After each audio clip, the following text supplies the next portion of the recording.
नमस्कार साथियों, स्वागत है आपका आज के हमारे इस ब्लॉग में।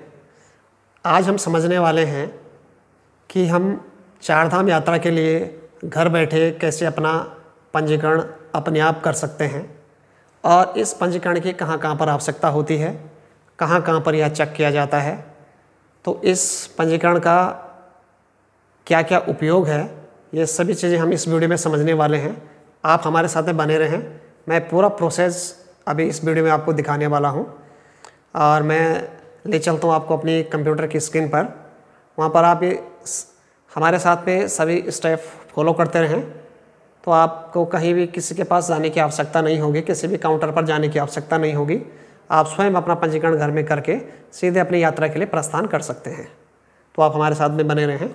साथियों, हम आ गए हैं अपने कंप्यूटर की स्क्रीन पर। आपको यहाँ से क्रोम ओपन कर लेना है और यहाँ पर आप रजिस्ट्रेशन की साइट डालें।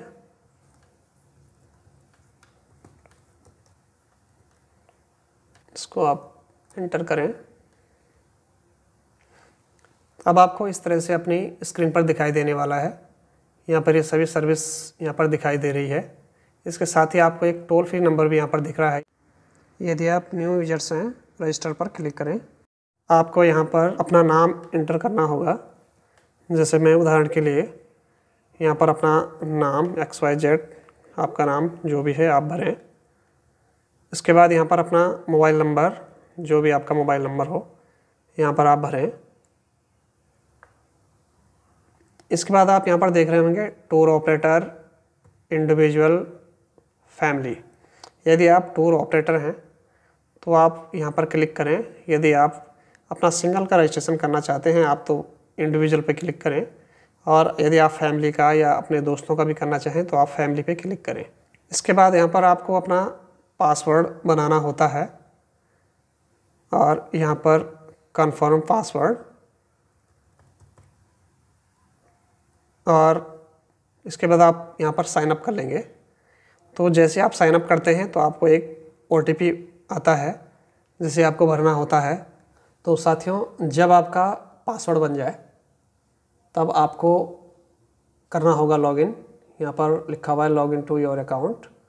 आपको यहाँ पर डालना है अपना मोबाइल नंबर और यहाँ बना लीजिए जो आपने पासवर्ड बनाया है। यहाँ पर आप अपना पासवर्ड भर दें। यहाँ पर आपको कैप्चा भरना है और यहाँ से कर लें आप साइन इन।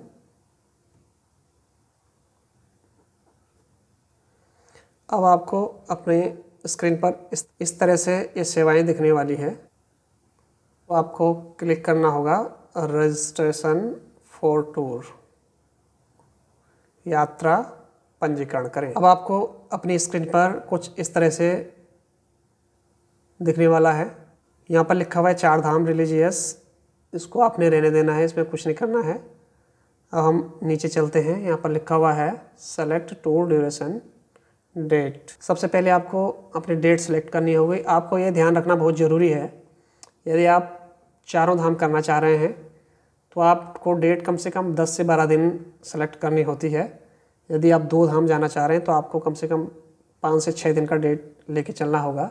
यदि आप सिंगल धाम जा रहे हैं तो कम से कम आपको 3 या 4 दिन का डेट लेके चलना होगा। ये आपको ध्यान रखना है। और यदि आप 3 धाम करना चाह रहे हैं तो यानी आप ये मान के चलें हर धाम के लिए 2-2 दिन का समय लेकर के चलें। तो हमने यहाँ पर ये डेट सेलेक्ट कर ली है और यहाँ से आप इसको अप्लाई कर लें। यहाँ पर आपको हर धाम में अवेलेबिलिटी दिख रही है। देखिए आप, यमुनोत्री में कितना है, गंगोत्री में कितना है, केदार में कितना है। ये डेट वाइज है। जैसे ये देखिए आप, डेट वाइज आपको ये अवेलेबिलिटी दिखाता है कि आपको जो ग्रीन है तो उन जगहों पे आप रजिस्ट्रेशन कर सकते हैं। फिर आप यहाँ से इसको कर देंगे, कट कर देंगे।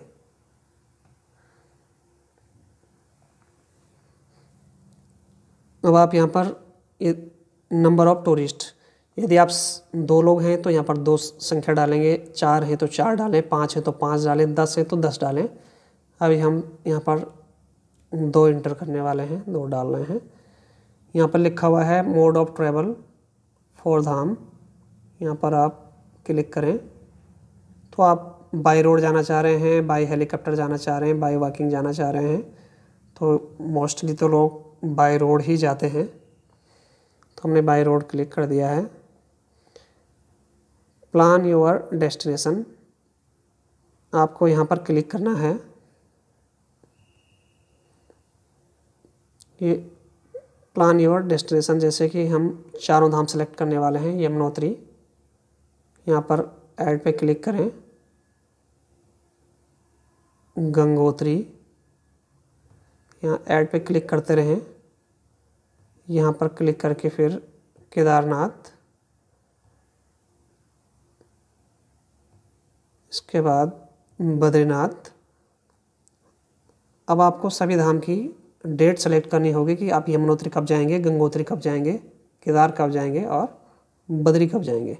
तो हम ऐसे एग्जांपल के लिए डेट सेलेक्ट कर रहे हैं। इस तरह से हमने ये सेलेक्ट कर लिया है। अब आप इसे यहाँ से सेव कर लें, यहाँ पर आप ओके कर लें। इस तरह से आपको एक फॉर्म खुलने वाला है जिसमें आपको अपनी कुछ जानकारियाँ भरनी होती है। सबसे पहले आपको यहाँ पर भरना होता है अपना नाम, जो भी आपका नाम है यहाँ पर अपना नाम भरें। यहाँ पर अपनी आप एज भरें, जो भी आपकी एज हो। इसके बाद यहाँ से जेंडर सेलेक्ट करें, मेल, फीमेल या अदर जो भी हैं। इसके बाद यहाँ पर अपना मोबाइल नंबर आप भरें, जो आपका यात्रा के दौरान अपने साथ में जो नंबर हो। इसके बाद यहाँ पर अपना ईमेल एड्रेस भरें। ये भरना ज़रूरी नहीं है, यदि आपके पास ईमेल एड्रेस नहीं तो आप इसको छोड़ दें। फिर यहाँ पर अपना आधार नंबर भरें। यहाँ पर आपको अपनी कंट्री सेलेक्ट करनी होगी। यहाँ पर आप जिस भी कंट्री से हैं या ड्रॉप डाउन में जाएं, यहाँ से कंट्री सेलेक्ट करें। इसके बाद यहाँ पर आ जाता है एड्रेस। यहाँ पर आप अपना पूरा एड्रेस भरें। यहाँ पर अपनी सिटी का नाम डालें, अपने डिस्ट्रिक्ट का नाम डालें। यहाँ पर जो आपका स्टेट है वो इस ड्रॉप डाउन में आपको अपने स्टेट मिल जाएंगे। जो आपका स्टेट है उसको सेलेक्ट करें। इसके बाद यहाँ पर लिखा हुआ है emergency contact person, mobile number and relation who is not travelling with you. जो आपके साथ में ट्रैवल ना कर रहा हो, जो घर पे हो, यहाँ पर आप उस व्यक्ति का नाम डालेंगे। उस व्यक्ति का यहाँ पर इमरजेंसी के लिए उस व्यक्ति का नंबर डालेंगे। यहाँ पर उस व्यक्ति से आपका क्या रिलेशन है, ये सभी चीज़ें इस ड्रॉप डाउन में हैं। यहाँ से आप क्लिक करके भर सकते हैं। यदि आप डॉक्टर हैं तो आप यहाँ पर क्लिक करें, आई एम डॉक्टर। नहीं है तो इसको हटा दें। मोड ऑफ ट्रैवल फॉर धाम, इस ड्रॉप डाउन में जाएंगे। यहाँ पर लिखा हुआ है बस, private car, taxi, two wheeler. आप किससे जाना चाहते हैं वो चीज़ में भरें। यहाँ पर लिखा हुआ है select medical conditions if any. इनमें से यदि आपको कोई बीमारी है तो आपको इस पर क्लिक करना होगा, नहीं तो आप इसको छोड़ दें। यहाँ पर आपको ध्यान देने की आवश्यकता है। यहाँ पर लिखा हुआ है अपलोड पासपोर्ट साइज़ फ़ोटो। यदि आपका फ़ोटो आपके सिस्टम में है या मोबाइल में है तो आप चूज फाइल में जाएं, ये से आप अपलोड कर सकते हैं। यदि आप डायरेक्ट फ़ोटो लेना चाहते हैं तो टेक प्रोफाइल पिक्चर यहाँ पर क्लिक करें, आपका कैमरा ओपन हो जाएगा, आप अपनी फ़ोटो लें और उसे अपलोड कर सकते हैं। सेलेक्ट आइडेंटिटी प्रूफ, आप यहाँ पर क्लिक करेंगे और ये आपकी ID, Aadhaar card, PAN card, passport, voter ID, इनमें से जो भी आईडी आप इसमें लगाना चाहते हैं उस पर क्लिक करें आप। जैसे कि मैंने क्लिक कर दिया है। अब आपको यहाँ पर लिखा हुआ है अपलोड आइडेंटिटी प्रूफ। आपको यदि आपका आधार कार्ड, पासपोर्ट, जितनी भी आईडी यहाँ पर हमने दिखाई है उनमें से जो भी आईडी यदि आपकी सिस्टम में है या फ़ोन में है तो आप यहाँ पर अपलोड कर सकते हैं। और यदि आप फ़ोटो खींचना चाहते हैं तो टेक आइडेंटिटी प्रूफ, यहाँ से आप क्लिक करेंगे तो कैमरा ओपन हो जाएगा और आप अपनी आईडी की फ़ोटो खींच सकते हैं। यहाँ पर लिखा हुआ है आर यू कोविड वैक्सीनेटेड। यदि आपने वैक्सीन लगाई है तो आप यहाँ पर क्लिक करें, लेकिन आपको यहाँ पर सर्टिफिकेट का नंबर भी डालना होता है। यदि आपके पास नहीं है तो इसको आप छोड़ सकते हैं। आप आगे जाएंगे।